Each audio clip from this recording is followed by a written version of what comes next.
abarundi nimbura bugirire igitoro cyabonetse kiruzuye tubwiye mu station tuti ngo mutori igitoro ngo nta mahera nifitiye mbwira uwo muntu wibatse station atagira amahera gusa kubera bari barakigize urudandazwa rw'ubusuma ubu barababaye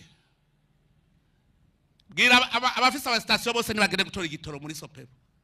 kiruzuye mugabo batagwe kuvuga ngo nta mahera nigirira yubatse station bwira tuze twirabarabuko kubera umutima mubi bahora bacuruza igitoro c'amagendo bahora baciba barababaye ntibashaka ko igitoro kija mu bene gihugu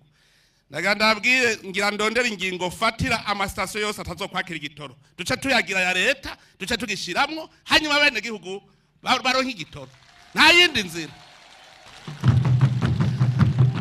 oya nimwe yumvira umuntu afise station wamubwira ngo gutora igitoro ngo nta mahera nifitiye sawa iyo station duca tuyitwara ibiya leta hanyuma aho uzoshaka gucuruza igitoro uzocuza tugusubiza station yawe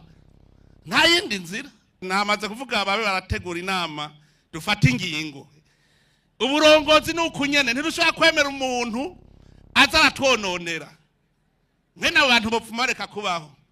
mbe Yesu niwe yavuze abonye Yuda mugaba Yuda bama yabonye Yuda ivyagira akora araba igitutsi yo mutuka aca mubwira ngo vyo kubereye vyo gwipfumureka kuvuka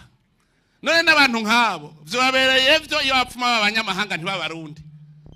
bazi mu gihugu cawe utanezerwa n'iterambere uburongozi rero nukuza turaraba ni abakajagari kubera umwe wese yikunda